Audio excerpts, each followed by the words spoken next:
Essa guerra, a gente sente fisicamente ela, porque se eu imagino que a minha alma, a tua alma, a do Lene, está sendo disputada, e a gente a todo momento está tendo que escolher, e ainda que a gente ache que essa escolha é só livre-arbítrio, mas ela não tem influência, e tem sempre uma influência do bem e do mal, porque estão brigando, deve gerar um cansaço físico e espiritual em cada um de nós.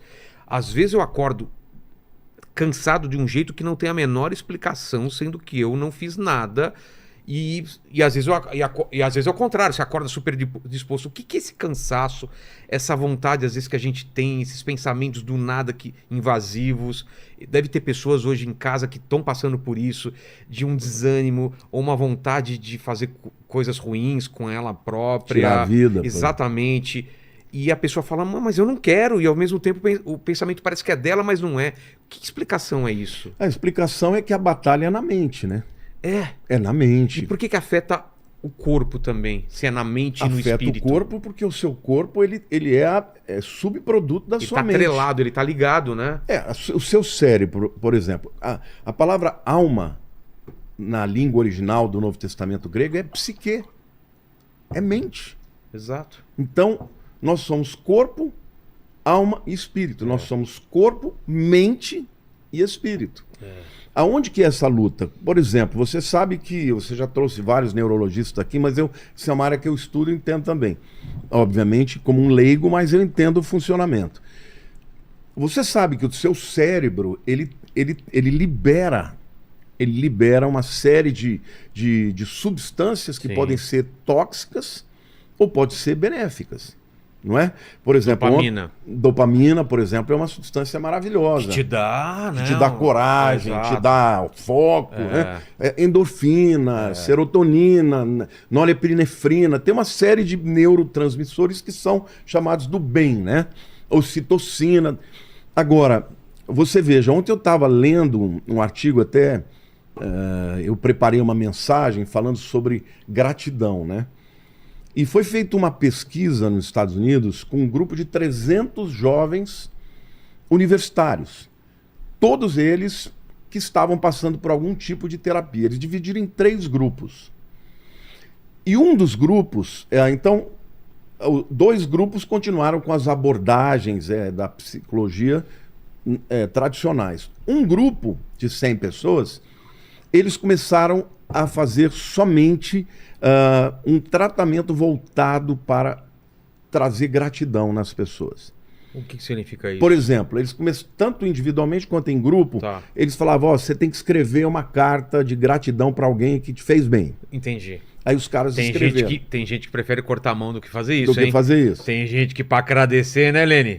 Que não tem gratidão, a pessoa faz tudo e a pessoa não. Sabe o que aconteceu?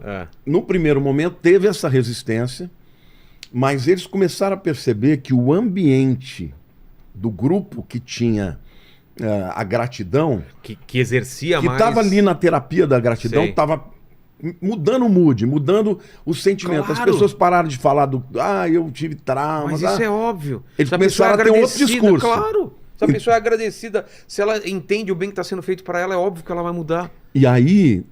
Depois de 4 semanas, eles viram uma melhora enorme. Poxa. E depois de 12 semanas, sabe o que eles fizeram? Eles fizeram um exame de ressonância magnética. E aí? E aí, eles perceberam que a área do neocórtex frontal, né, que é a área tanto de tomada de decisões, como também de inteligência, de aprendizado, tinha tido um desenvolvimento enorme. E aí eles falaram, uau! Quer dizer que uma gratidão, tinha até uma forma de você exercer gratidão, que tinha os sponsors, os caras que davam um dinheirinho para cada um, e eles tinham que pegar esse dinheiro, eles tinham que comprar um presente para alguém. Essas pessoas que eles tinham que agradecer, eles tinham que comprar um presente. Então, durante todo esse tempo, a terapia era falar de gratidão. Fale por que você está grato, o que você já recebeu da vida. Não colocaram Deus na história, só o espírito de gratidão. Houve uma melhora significativa, muito superior aos outros tipos de tratamento. Então, eles começaram a chamar isso de a ciência da gratidão.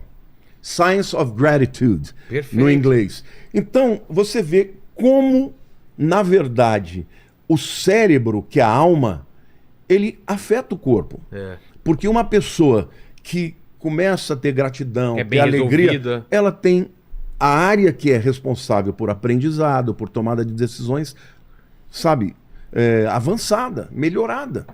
Então, não existe uma luta que seja na mente que não vá trazer consequências. Por isso que você sente o peso. Eu estou te falando isso, você falou, por que a gente sente o peso? Porque o peso é no corpo, não é só na alma. Mas por que tem essa coisa das pessoas, quando as pessoas... Tem gente que fala de olho gordo, desejar o mal. Por que você sente às vezes o ambiente pesado, sente que as pessoas estão querendo o seu mal? Por que isso te afeta? Afeta porque o mundo espiritual afeta o mundo intelectual e que, por sua vez, afeta a mente. Você vê esse negócio que eles falam, né, de planta seca pimenteira. É. Cara, acontece. Muitas vezes uma planta, ela recebe uma pessoa Animal, que tem né? animal, sofre, a planta pode morrer quando pessoas têm inveja, porque isso daí, no mundo espiritual, é uma energia mesmo. E potente, né? Pelo que eu tô vendo. Potente. Por exemplo, quando Jesus foi curar aquela mulher com fluxo de sangue, ele tá lá, tá todo mundo tocando nele e tal, e a mulher falou, pô, se eu tocar na hora da veste dele, eu vou ser curada. Ela tava com uma hemorragia há 12 anos. E ela foi se esgueirando pelo meio do povo e tocou na ponta da vida. Na verdade, ali era um talit, né? Era aquela vestimenta de oração, aquilo que é a ponta, na verdade, ela tocou no tzitzit. Não era comprido, assim, não foi no chão, mas... É o quê? É um tipo do... É um tipo um chale de oração. Que nem os padres colocam? Os rabinos. Os rabinos também. É que fica azul e branco, com umas listas, assim. Tá. Entendeu? Na ponta desse talit tem o tzitzit, que são as pontinhas, as franjas. Sei. Foi naquela pontinha que ela tocou naquela pontinha. E a fé dela... Ela sugou a cura de Jesus. Olha só. E Jesus falou assim, alguém me tocou. Aí os discípulos, como assim? Tá todo mundo te empurrando, tá todo mundo aqui. Ele falou, não, alguém me tocou e de mim saiu o poder. Olha que fantástico. Ele sentiu ela sugando o poder dele. Ela foi curada imediatamente. Então, o mundo físico, embora o mundo espiritual seja uma outra dimensão, existe tráfico de energia, cara. E energia é trabalho. Entendeu? É que nem eletricidade. Você não vê, mas põe a mão no lugar pra você ver se você não... E parece que algumas datas ou alguns locais, essa membrana que separa o mundo espiritual do físico é mais fina, não é? Por exemplo, uma vez eu gravei um vídeo falando 3 horas da manhã. Que é um horário... Que é um horário brabo. Que dizem que é a hora do... Você sabe, né, Helene? É a hora do demônio, né? Muitos lugares existem trabalhos que são feitos. Então você tem, assim... Aliás, tem uma série... Qual série? Eu já falei aqui. A mulher acorda todo dia às 3 horas, às 3h33 da noite e fica meio maluco. Eu fiz esse vídeo porque muita gente começou a me perguntar. Eu já acordei 3 horas da manhã, assustador. Você olha 3 horas da manhã. Aí eu comecei a pesquisar, eu comecei a ver que realmente é uma hora que tem muitos trabalhos nos lugares, conta pessoas, entendeu? Então, de fato, as pessoas sentem no físico. Ô Vilela, quando eu me converti... Eu acho que eu já contei para vocês isso aqui na primeira vez, mas é uma experiência que até hoje, faz 40 anos, e eu ainda falo, uau! Quando eu me converti, Deus me deu um dom para expulsar demônio, que era uma coisa impressionante. Se eu entrasse num lugar que tivesse uma pessoa endemoniada, ela manifestava. Na hora, pá! Eu me lembro que um dia eu fui lá na cidade de Ibitinga. Ibitinga é uma cidade que tem muitas fábricas de bordado, essa coisa. E eu tinha uma namorada lá e ela me levou para conhecer. Quando eu entrei, lá no fundo uma mulher ficou possessa e já começou a falar comigo sem eu abrir a boca. O que você está fazendo aqui? Você é do outro lado. Agressiva. Eu percebi, fui lá e mandei o demônio embora. Na hora ela caiu, ficou liberta. Em nome de Jesus sempre. Em nome de Jesus. Não é você que manda, Não, né? mas só que eu era jovem, tinha 19 anos. Eu comecei a achar que eu era o cara. Aí eu comecei a falar do diabo. O John Constantine, né?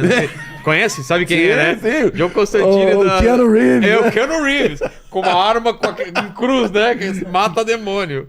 O Lamartine falou, eu sou o cara. Eu comecei a achar que o demônio não era nada disso. Eu falava, subestimou. Demônio, meta o pé no traseiro dele e tal. Um dia, do nada, eu estava deitado e eu comecei a sentir cheiro de enxofre. mas forte mesmo. Aí eu falei, meu Deus, o que tá queimando aqui? Tá com um cheiro fedido de ovo podre, né? E de repente, Vilela, eu comecei a ver cores. Eu comecei a ter uma visão assim, de olho aberto mesmo do que estava acontecendo. E ali começou a vir pensamentos na minha cabeça horrorosos. Contra Deus, de xingamentos. Era uma coisa... os tais pensamentos invasivos que eu tinha te perguntado. invasivo. Né? Que você sabe que você fica brigando com eles, né? Não, Por que eu tô pensando isso? Não, porque primeiro vem o pensamento e aí você vem a culpa. Exatamente, já, às vezes acontece isso. Aí o que aconteceu? Eu fiquei uma semana inteira sem dormir, cara. Eu ia trabalhar aqueles pensamentos. Aí eu comecei a parar de pensar em Deus, porque eu falava, se eu penso em Deus, piora. Exato. Só que chegava à noite eu já tinha medo, porque eu sabia que eu ia ter que... Um dia eu estava assim, tão desesperado, eu morava no 10º andar de um prédio, lá em Perdizes. Eu subi na janela e eu ouvi assim, pula, porque você vai ter alívio. Nossa.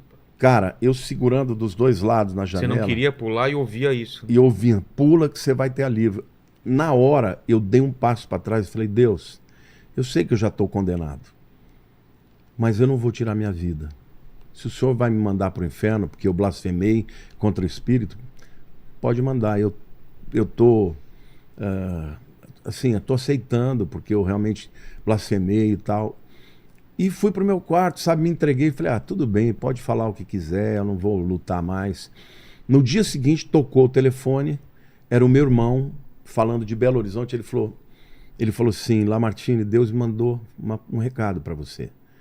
Eu falei, mas o que foi? Ele disse, olha, para você nunca mais achar que existe algum poder em você.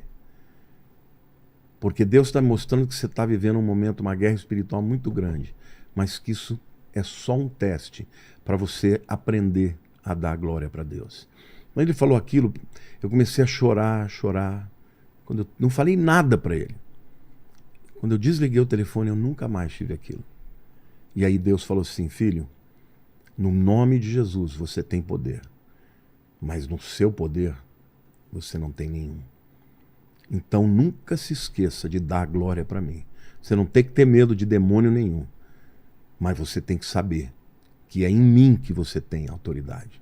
A partir daquilo, cara, eu mudei completamente. Porque você foi do achar que tinha muito poder para ter o medo de que você tava perdendo a salvação.